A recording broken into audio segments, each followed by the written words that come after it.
Hey everybody, for once we're not doing a Fall Fun Days Facebook post today. Today we're talking about planting garlic. Fall is the time to plant your garlic. It might be a little on the late side here, but we can still do it for another little while. As you can see, there's a little bit of snow around me, but that's okay. It's the end of October right now. I was still able to rototill this little patch. So this is my spot where I plant my garlic. I just plant garlic for ourselves here. In this spot that you see, we're gonna plant about 300-400 garlic plants.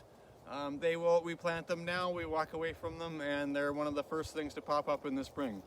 So first thing you need to do is get yourself some garlic. This is garlic that I grew this past year, so I just keep my own seed because that's the easiest for me to do for what I'm doing. This is a variety called Music, and we really enjoy ours. So you take a bulb of garlic, and what you gotta do is break it apart into the separate cloves. So sometimes you get 3, sometimes you get 6 cloves. I do this ahead of time. I did it a few days ago in the shed where it was nice and warm.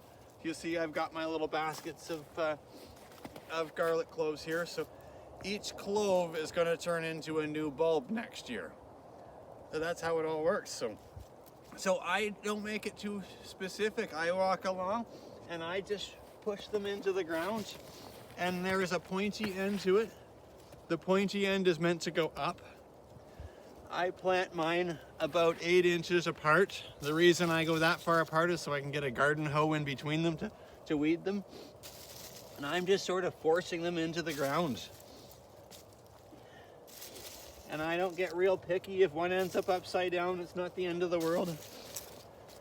Reason I'm wearing gloves is because they can kind of be stinky on your hands.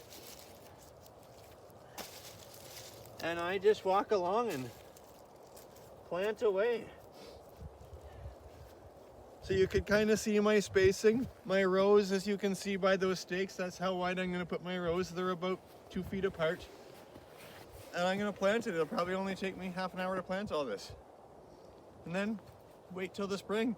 I probably will cover it up this year. Sometimes I don't.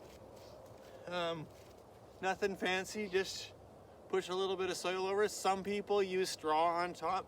I don't find I've ever had to here. We get enough snow, it insulates them quite nicely. That's it. Wait for them to grow in the spring.